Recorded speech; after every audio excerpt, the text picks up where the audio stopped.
I'm Joe Mazer. I'm the brand manager for BFGoodrich Light Truck. We got Gary Enterline here, the product manager for BFGoodrich Light Truck. Dave Logan from United Four-Wheel Drive Associations. So over the past 4 years, we've actually had 19 trails and given out over $70,000 to clubs that very needed to keep the trails alive. We partnered up with United Four-Wheel Drive Associations and Tread Lightly about 5 years ago, and the idea, Gary was on one of the committees that kind of came up with this great idea to kind of keep the trails alive for a lot of our customers and the guys that like to go out there and wheel. We've got 5 trails this year in 2010. Last year we cut back to 2, and we said we'd come back even stronger for our 5th year, and we have. So we've got 5 trails that we've nominated this year. I just want to express how grateful United is to partner with BFGoodrich for this program. We have over 10,000 members worldwide. These are the grassroots club members. These are the volunteers. The clubs are non-profits or not-for-profits. These are the people putting in the sweat equity. They're meeting with the public land managers. They're going out and doing the cleanups. They're doing the trail maintenance. And they don't get any recognition. They don't do it for glory. You won't find them in the newspaper or on TV. They're just going out because they enjoy the trails and they enjoy working with each other. And so to get the recognition from BFG is very important. It's really nice. It's not just a pat on the back. The check goes a long way as well. As you can imagine with volunteer organizations, we don't, you have your yearly dues and you have a few $100s, maybe a few $1,000s, but it doesn't go very far. So having the resources that comes with the nomination is really fantastic.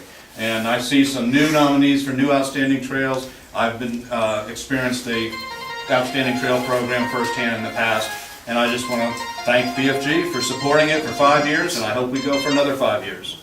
Just to kind of give you kind of the criteria that we judge the trails on, obviously we want to highlight some of the best off-road trails that this country has, and as well as we've done in Canada. But we also want to honor the clubs. The clubs are the ones that are really on the ground level and fighting the battle every day.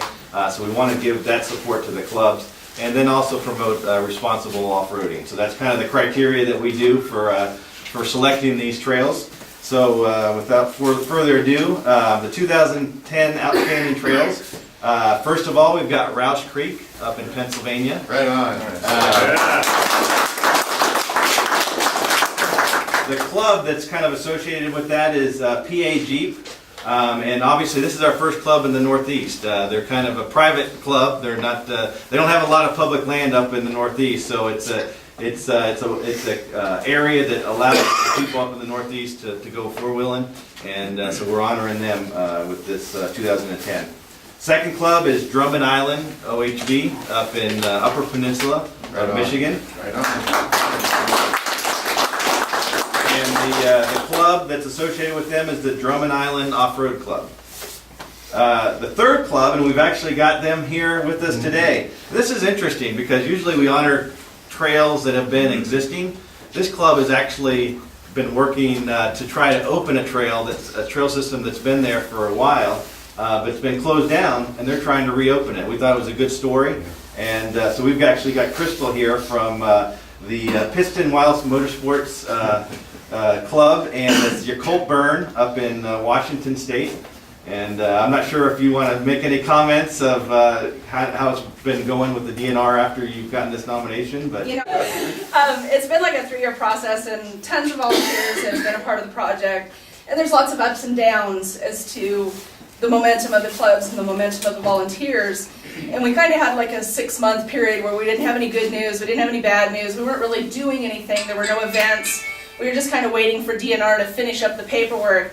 And so we had just kind of this lull with all the volunteers, and then the BFGoodrich information came from Tim, and just everybody just rallied up again, and everybody's so excited, and just all of Southwest Washington, Northwest Oregon is just all over this. So it's been great to help with the process that we're doing, so thank you. Thank you.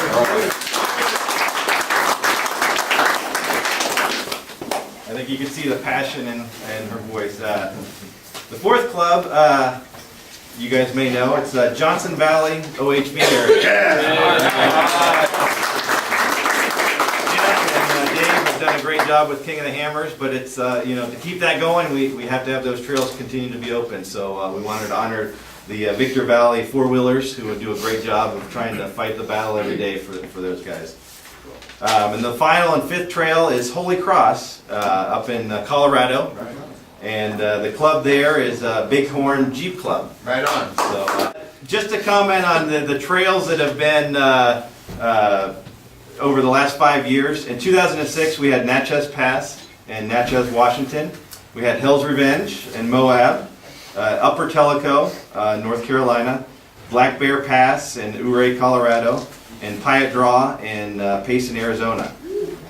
2007, Poughkeepsie Gulch in Colorado, Redbird State Riding Area in Indiana, Tillamook in Oregon, Whipsaw up in Canada and British Columbia, Flat Nasty in Missouri, and the Rubicon Trail that Dale was at. And I don't know if Dale wants to say a few words. Do I want to say it? Never bashful Dale, so I'm not quite sure he's at play. yeah. He said a few words. Yeah. Unaccustomed as I am to public speaking. One more step One more down. step. You know, the passion to get volunteers to do something, to make something happen, to keep our sport alive, to take the industry that makes the product, put them to work on the trail, make the cool stuff, work together to save something like the Rubicon, then to come along and have BF Goodrich tires call us an outstanding trail. And I told Crystal and Maureen this tonight, you're going to find yourself launched as an effort, because this brings a new fame to your trail, brings a new recognition that is so, you can't put a price tag on it. Your volunteers are going to rally and you're going to love it. That's what we did on the Rubicon. We had a lot of help. I'm looking at two of them right there, Pirate 4x4, Lance and Camel. A lot of people stepped up. You're going to find that, so good luck. And I'm proud to be part of the BF Goodrich team.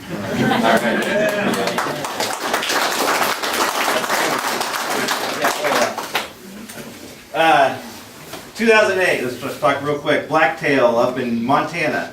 We had Superstition Mountain and down near San Diego. Beasley Knob in Georgia. Iron Range up in Minnesota. Quinn Lakes Trail up in Ontario, Canada. And Pritchard Canyon, again, another Moab trail here. And then last year we had to cut back, like I said, to two. That was Barnwell Mountain in Gilmore, Texas, and Fordyce Creek Trail up in Northern California. So